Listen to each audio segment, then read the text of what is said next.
Hello friends, welcome to my channel. आज हम करने वाले हैं इंश्योरेंस से रिलेटेड जो इम्पोर्टेंट क्वेश्चंस हैं उस सीरीज़ का पार्ट 5।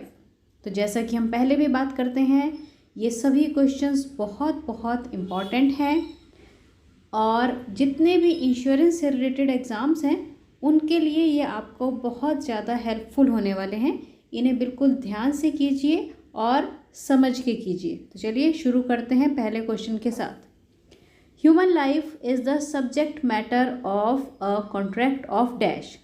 देखिए, जो ह्यूमन लाइफ है मीन्स एक व्यक्ति का जो जीवन है, जब हम कॉन्ट्रैक्ट बनाते हैं तो उसे किस प्रकार के कॉन्ट्रैक्ट में कंसीडर किया जाएगा, ये इस क्वेश्चन में पूछा गया है। तो देखिए ऑप्शंस दी गई हैं: life insurance, fire insurance, marine insurance और जनरल इंश्योरेंस।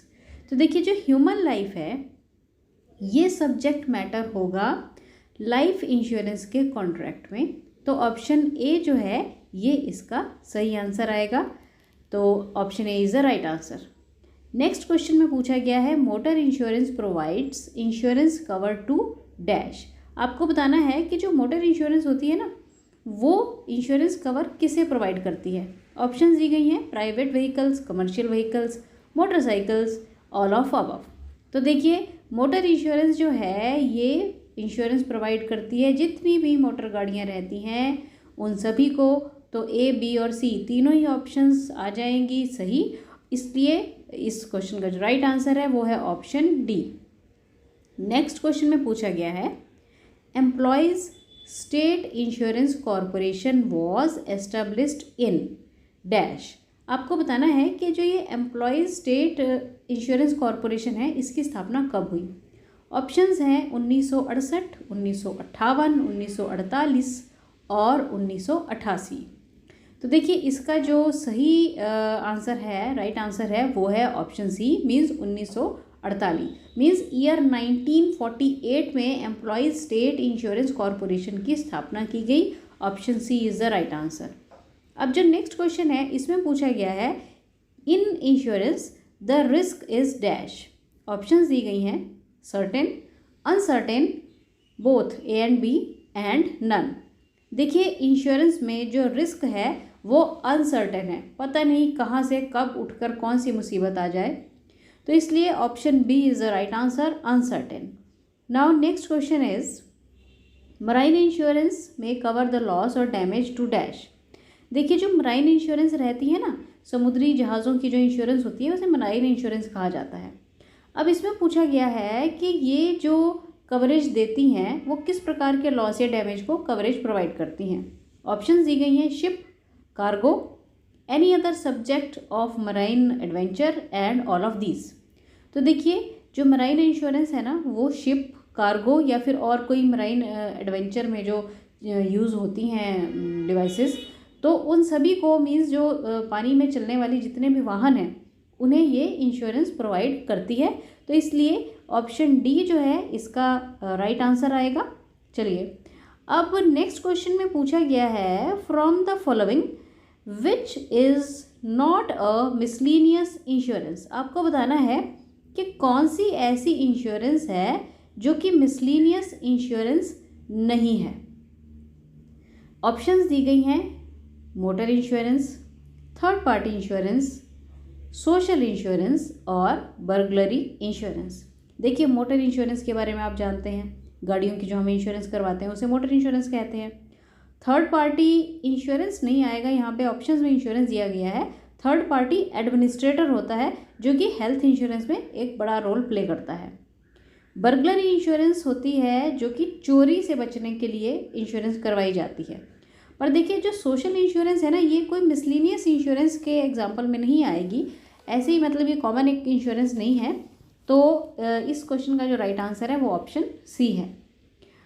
नेक्स्ट क्वेश्चन में पूछा गया है marine insurance is for 1 year और फॉर अ स्पेसिफाइड डैश। देखिए, जो मराइन इंश्योरेंस है उसके रिलेटेड ये क्वेश्चन है। इन्होंने पूछा है कि जो मराइन इंश्योरेंस है ये है 1 साल के लिए या फिर फॉर अ स्पेसिफाइड डैश। मतलब या तो ये 1 साल के लिए होगा कॉन्ट्रैक्ट या फिर एक स्पेसिफाइड डैश बताना है, रिक्त स्थान में भरना है, क्या आएगा यहाँ पे। ऑप्शन दी गई हैं voyage, year, loss and none. देखिए वॉयज का मतलब होता है यात्रा, ईयर हो गया साल, लॉस हो गया नुकसान। तो देखिए जो मराइन इंश्योरेंस है ना, या तो ये 1 साल के लिए की जाएगी या फिर कोई पर्टिकुलर यात्रा है ना। अब वो कितने समय की है ये डिपेंड करेगा, तो उसके लिए ये मराइन इंश्योरेंस की जाती है। मीन्स या तो 1 साल के लिए या फिर एक पर्टिकुलर यात्रा के लिए इसे करवाया जाता है। तो option A means voyage is the right answer, ये इसके ब्लैंक में आ जाएगा। अब नेक्स्ट क्वेश्चन में पूछा गया है from the following which is duly or power of IRDAI। आपको बताना है कि जो नीचे ऑप्शंस दी गई हैं इनमें से IRDAI की पावर्स में क्या आएगा। ऑप्शंस हैं to regulate and promote and ensure orderly growth of insurance business. Means जो इंश्योरेंस का बिजनेस है उसे रेगुलेट करना, प्रमोट करना, कंट्रोल करना और एक उसकी ऑर्डरली ग्रोथ करवानी। नेक्स्ट ऑप्शन है to exercise all powers and functions of controller of insurance. एक इंश्योरेंस के कंट्रोलर होने के नाते सारी जो पावर्स हैं उनका प्रॉपर इस्तेमाल करना। To promote and regulate professional organization connected with the insurance business. Insurance business से रिलेटेड जितनी भी प्रोफेशनल ऑर्गेनाइजेशंस हैं उनको प्रमोट और रेगुलेट करना। और लास्ट ऑप्शन दी गई है ऑल ऑफ दीज। देखिए ये जो ए, बी और सी ये तीनों ही काम या फिर तीनों ही पावर्स जो हैं ये IRDA की अंडर आएंगी। ये तीनों ही मीन्स IRDAI की पावर्स में आ जाता है, इसलिए option D means all of above is the right answer. अब नेक्स्ट क्वेश्चन में पूछा गया है dash provides risk coverage to the life of person. आपको बताना है कि अगर किसी व्यक्ति के जीवन पर जो खतरा बना रहता है उससे हमें कवरेज प्रोवाइड करवानी है तो कौन सी इंश्योरेंस करवानी होगी। Life insurance, health insurance, death insurance and all of these. तो देखिए इसका जो राइट आंसर है वो है लाइफ इंश्योरेंस, क्योंकि लाइफ इंश्योरेंस जो है ये व्यक्ति के जीवन पर जो रिस्क है उससे कवरेज प्रोवाइड करती है। तो इसलिए इस क्वेश्चन का जो राइट आंसर है वो है ऑप्शन ए। चलिए अब जो नेक्स्ट क्वेश्चन है from the following which is importance of life insurance. आपको बताना है कि जो नीचे ऑप्शन दी गई हैं इनमें से कौन सी ऐसी बात है जो कि लाइफ इंश्योरेंस की इम्पॉर्टेंस में आएगी। ऑप्शंस हैं एनकरेज इन्वेस्टमेंट, मीन्स ये इन्वेस्टमेंट को बढ़ावा देता है। क्रेडिट वर्कनेस, ये वर्कनेस को भी ज़्यादा इंक्रीज करवाता है। Tax benefit and all of these. देखिए जो तीनों ऑप्शंस हैं मीन्स अगर हम इंश्योरेंस करवाते हैं तो इन्वेस्टमेंट हमारी हो जाती है, काम हम ढंग से करते हैं, टैक्स बेनिफिट का भी हमें फ़ायदा मिल जाता है। तो इस तरह ये जो तीनों ऑप्शंस हैं ये लाइफ इंश्योरेंस की इम्पॉर्टेंस में ही आ जाएगी या आप कह सकते हैं उसके बेनिफिट्स में ही आ जाएगी। तो option D is the right answer all of this. Next question में पूछा गया है dash refers to the right of an insurer to refuse admittance of the claim by insured. देखिए इतने क्वेश्चंस में हमने ओम्बड्समैन की बात की जहाँ पर हम बात करते थे इंश्योर्ड के अधिकारों की। अब यहाँ पर ये जो क्वेश्चन आया है यहाँ पर बात की गई है एक इंश्योरर के अधिकार की। क्वेश्चन में पूछा गया है कि आपको बताना है कि उसे क्या कहेंगे जो दर्शाता है इंश्योरर के अधिकारों को कि किसी इंश्योर्ड ने क्लेम किया है और कौन सा ऐसा अधिकार है जिसके अंडर इंश्योरर उस क्लेम को एडमिट करने से, मानने से इनकार कर सकता है। ऑप्शंस दी गई हैं replication, repudiation, duplication and none. तो देखिए ऐसे राइट को जो इंश्योरर का है उसे कहा जाता है repudiation. Option B is the right answer. Next question में पूछा गया है FPR का मतलब बताना है। तो बच्चों FPR का मतलब होता है फर्स्ट प्रीमियम रिसीट। देखिए जब हम अपनी इंश्योरेंस पॉलिसी करवाते हैं तो उसका जो प्रीमियम भरा जाता है ना, पहला प्रीमियम, तो पहला प्रीमियम भरने पर जो हमें रिसिप्ट मिलती है, कंपनी की तरफ से रसीद मिलती है पहली, है ना, नाम से ही पता चल रहा है ना, फर्स्ट प्रीमियम रिसिप्ट, यानी कि पहला प्रीमियम भरने पर जो रसीद मिलती है उसे FPR या फिर फर्स्ट प्रीमियम रिसीट कहा जाता है, क्योंकि जब तक हमारे पास पॉलिसी बॉन्ड नहीं आता है तब तक FPR ही हमारे पास जो इंश्योरेंस का कॉन्ट्रैक्ट है उसका प्रूफ की तरह रहती है। तो FPR की फुल फॉर्म याद रखनी है, first premium receipt. Option A is the right answer.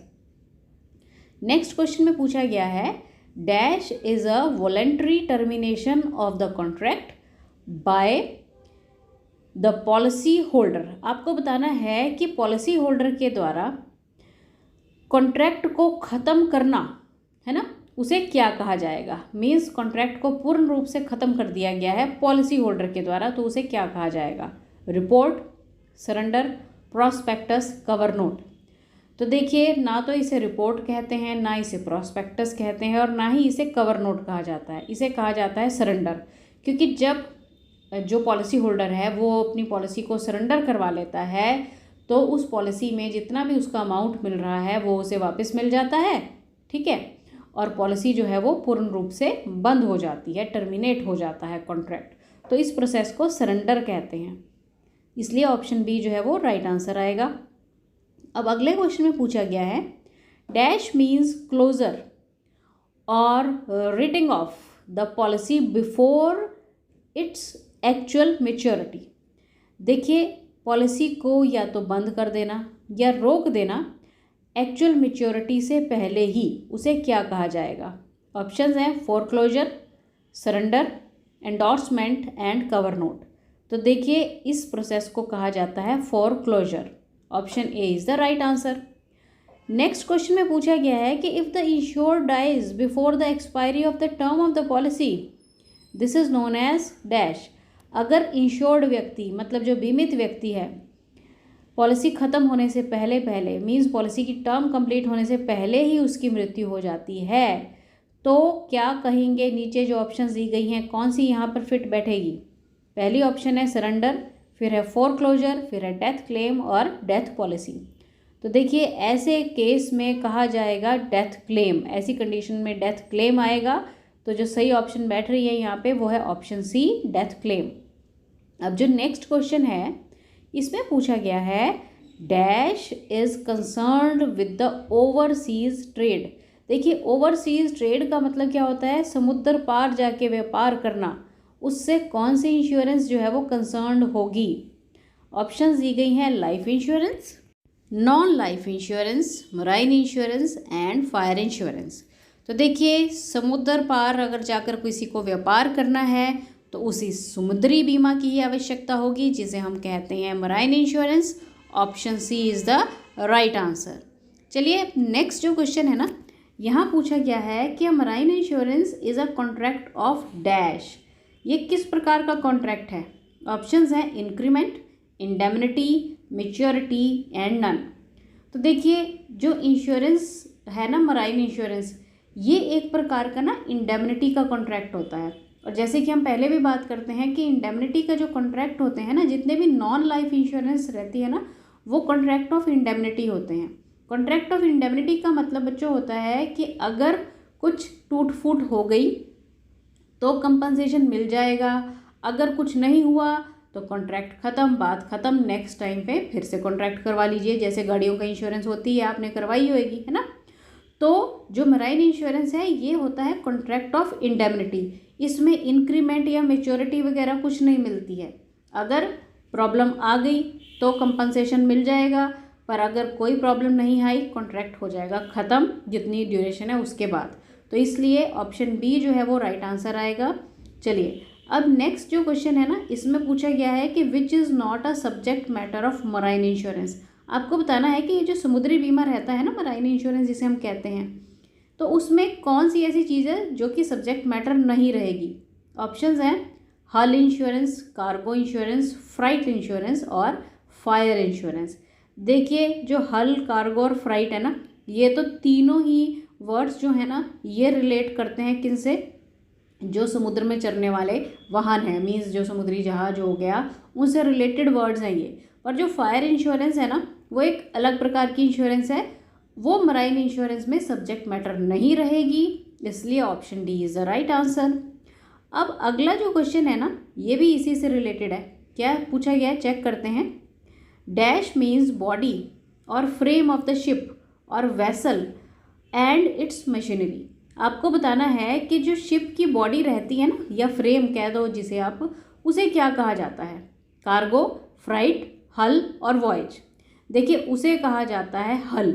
Means जो शिप की बॉडी है ना, उसे हल कहा जाता है। तो इसलिए इस क्वेश्चन का जो राइट आंसर है वो ऑप्शन सी आएगा। अब नेक्स्ट जो क्वेश्चन है ना, ये भी इसी से रिलेटेड है। इसमें पूछा गया है डैश मीन्स गुड्स और commodities carried in a ship. आपको बताना है कि एक शिप जो कि सामान कैरी करता है उसे क्या कहेंगे, है ना। ऑप्शन है हल। अब हल तो पिछले क्वेश्चन में हमें पता चल गया क्या चीज़ होती है। फिर है कार्गो, फिर फ्राइट और वेयर्स।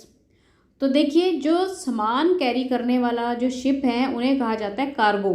ठीक है, कार्गो का मतलब क्या है कि ऐसे पानी वाले जहाज़ जो सामान को एक जगह से दूसरी जगह लेके जाते हैं ना, उन्हें कार्गो कहा जाता है। ऑप्शन बी जो है वो राइट आंसर आएगा। नेक्स्ट भाई जो क्वेश्चन है, इसमें पूछा गया है dash is the charge to be paid to the transportation of the goods. अब जो ट्रांसपोर्टेशन करवानी है ना हमने सामान की, मीन्स पानी वाले जहाज़ के थ्रू एक जगह से दूसरी जगह पे जो सामान ट्रांसपोर्ट करवाना है ना, उसके लिए जो हमें चार्ज पे करना पड़ता है उसे क्या कहा जाता है? ऑप्शंस है हल, कार्गो, फ्राइट और प्रीमियम। अब देखिए, हल का मीनिंग आपको पता चल गया है, कार्गो का भी पता चल गया है, और प्रीमियम शब्द भी आई थिंक आप लोगों को पता ही है। तो बचा क्या यहाँ पे? ऑप्शन सी मीन्स फ्राइट, यानी कि जो ट्रांसपोर्टेशन ऑफ गुड्स के लिए चार्ज पे किया जाता है ना, उसे फ्राइट कहा जाता है। Option C is the right answer. चलिए, अब जो नेक्स्ट क्वेश्चन है, इसमें पूछा गया है the first requirement of the corporation in case of death claim is dash.